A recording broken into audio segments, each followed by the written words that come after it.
Hi all, welcome to my YouTube channel, Know About Embedded System.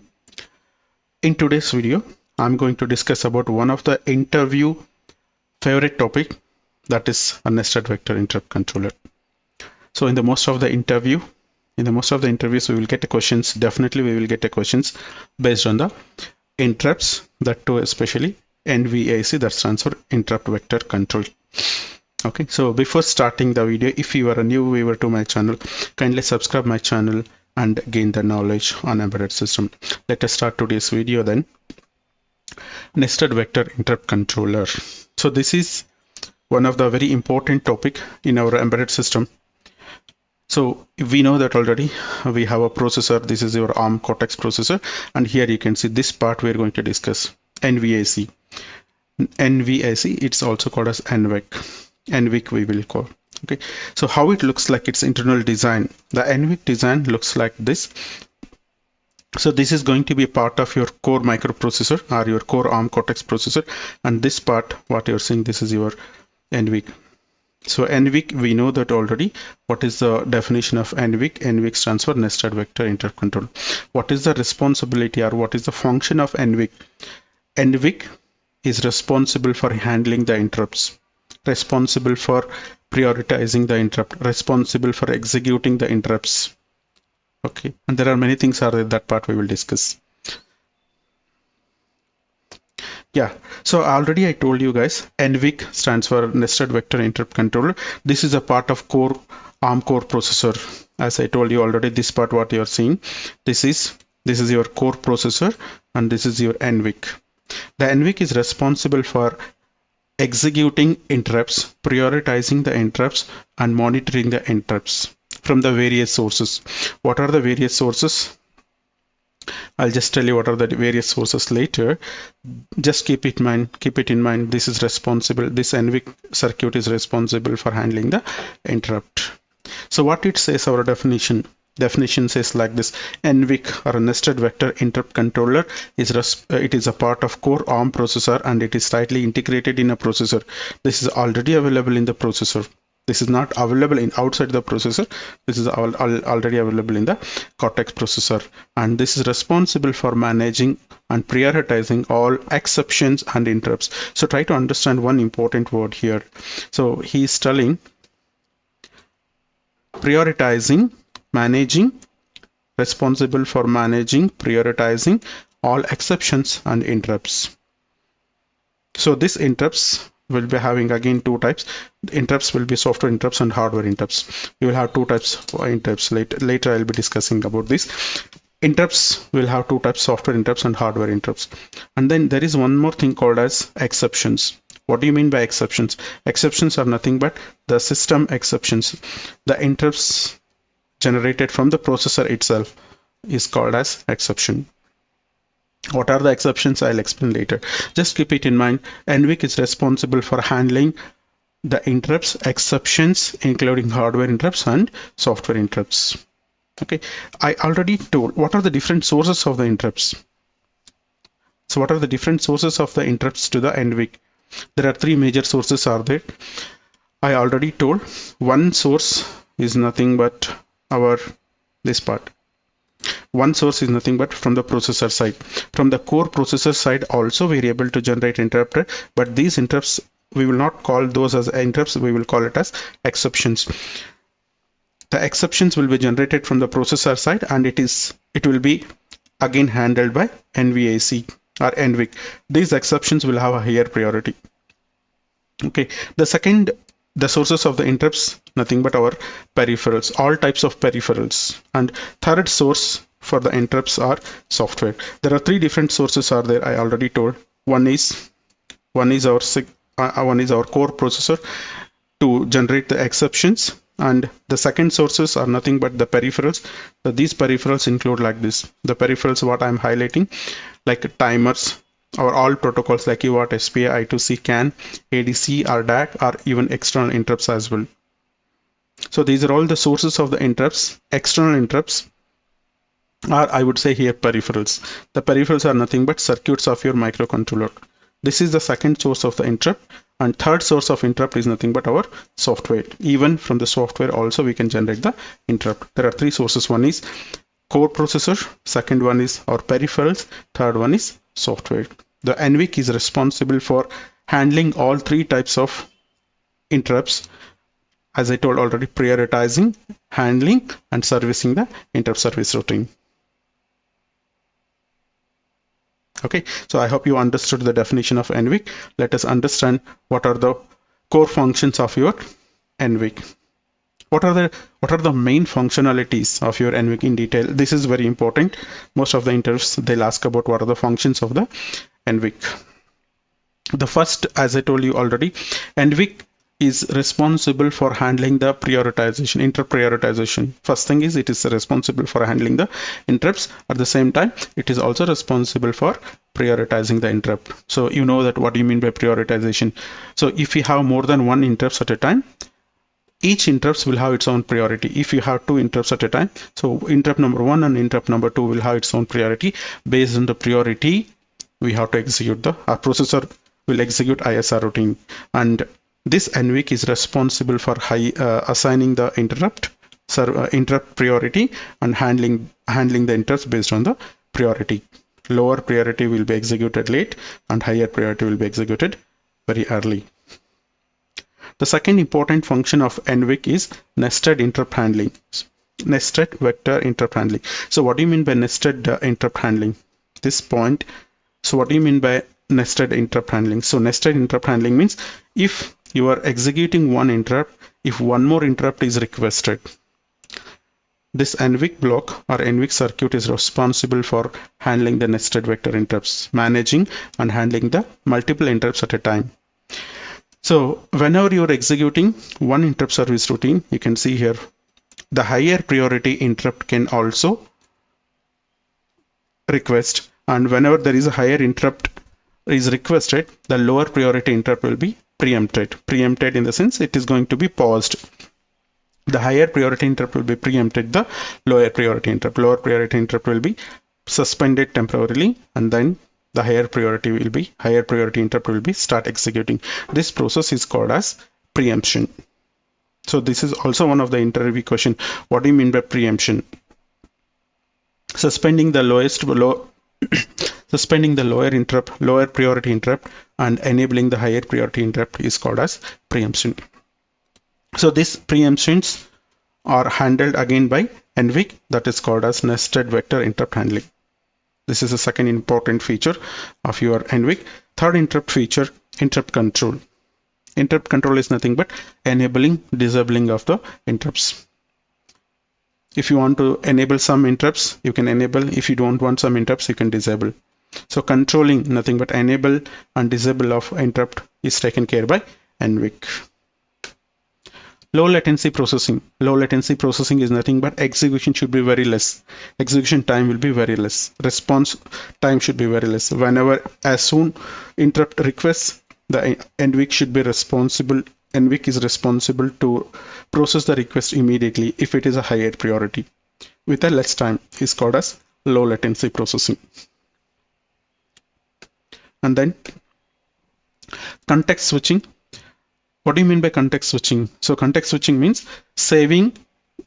Whenever there is an interrupt, NVIC is also responsible for saving some of the register contents of your CPU. So context means automatically it is going to be handled. Whenever there is an interrupt, it is going to suspend your main code. CPU is going to suspend temporarily main code or main program. Automatically handles when the CPU processing stops. So that means whenever there is an interrupt, what NVIC will do? NVIC will save the context.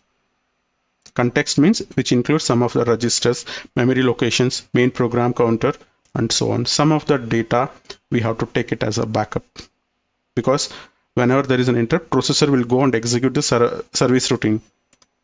So we want my present execution data to be presented somewhere. So that is nothing but context switching. The context switching, storing and restoring, again, it will be taken care by NVIC. Right? This is called as context switching. And then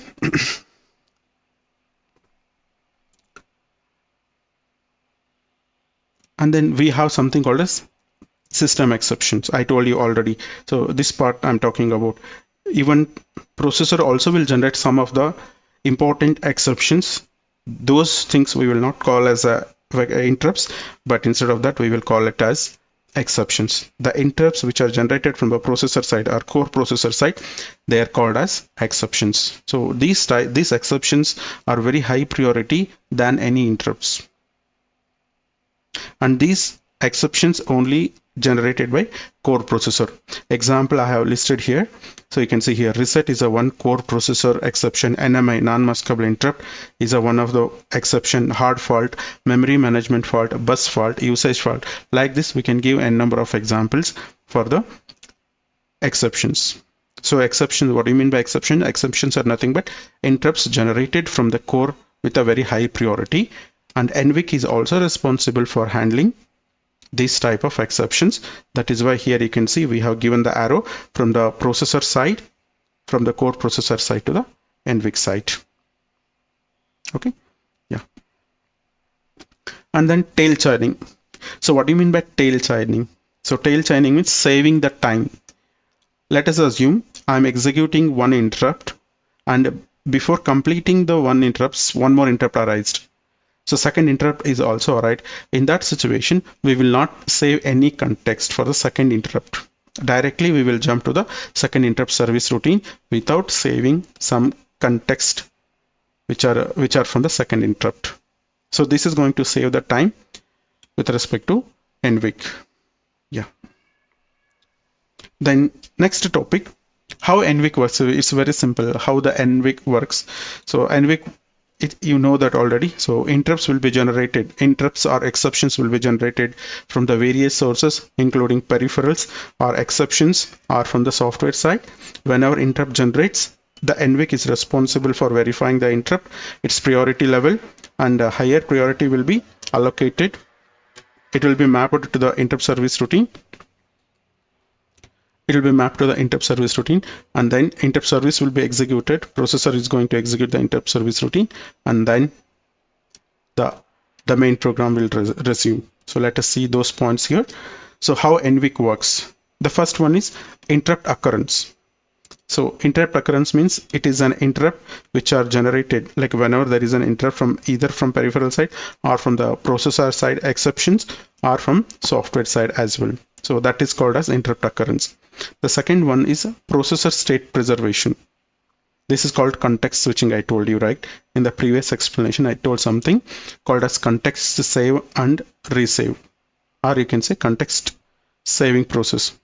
The processor's state preservation, the processor automatically, the NVIC, what it will do, it will save the important informations which are available in the processor into the stack. That is called as processor state preservation. It is also called as context switching. Please note down this. This is also one of the interview question. What do you mean by context switching? Context switching means saving the processor contents whenever there is an interrupt into the stack is called as context switching. So please note down once again, context switching. The next one is vector table lookup. So that means once there is an interrupt, what the NVIC will do, NVIC will save its content to the stack. That is called as context switching. And then next one is a lookup table, vector lookup table. So what is the beauty of NVIC is, for every interrupt there is a unique address that I will show you in the next slide. That is called as a vector table. For every, if we have 255 interrupt, we will have 255 unique addresses, and these unique address will be mapped to each interrupt. That I will show you later. So the vector table, it is going to verify the vector table once the interrupt is arised. So according to the input priority and interrupt priority and interrupt numbering, what it will do, it will assign the proper handler. It is also called as interrupt service routine. The NVIC is going to verify the interrupt vector table here. The first, it is going to verify interrupt vector table, and after verification of interrupt number and its priority, the NVIC is going to assign the ISR. Assign in the sense it is just push processor. It will tell to the processor to go to the ISR, and it is going to execute ISR. So this ISR is execution is also called as handler execution. Okay, and then finally the last point is returning from the execution or returning from the exception. After execution of ISR, the processor will restore its original content which are saved into the stack and back to the main program, and it will start executing again the main program. This is how NVIC works. If we explain these 4 to 5.6 points, that is more than enough how NVIC works in the interview. Okay, I hope this is very important. Let us move to the one more small topic called as interrupt vector table. Right? So guys, just to know, in the previous slide, I have mentioned something called as interrupt vector table. What is this interrupt vector table? That part we will discuss in the last slide here. Interrupt vector table, what do you mean by interrupt vector table? So interrupt vector table means every interrupt will have its own address in the memory. So currently what you are seeing here, this part, this is a memory locations of your interrupt. And the first column, what you are seeing here, this is your interrupt exception numbers, interrupt or exception numbers. And this is your unique address of your interrupt. And in this address, your interrupt service routine address will be saved. Okay, so this is called as interrupt vector table. Interrupt vector table is nothing but it is a memory location which is allocated for each interrupt. In this memory location, your interrupt service routine address will be available. So this is called as interrupt vector table. Okay. So what it says, you can see here, a table in the memory. It is basically a table. That's what I told you, right? So a table in the memory that maps to each interrupt request and to the corresponding interrupt service routine. So that means what? Try to understand the statement here, what he is making. It is a table or it is a memory location where each interrupt request is mapped and also the interrupt service routine is also mapped. Okay, and what do you mean by ISR? You know that ISR is nothing but special subroutine. It is also called as handler. Okay, so for example, here if I take example of reset, so whenever there is a reset happens, the address is 0x004. So that means I will take two use cases here and I'll explain you. Let us take a 0 reset here. For reset, this is the address. Okay, and whenever reset happens in this memory location, in this 000 memory location,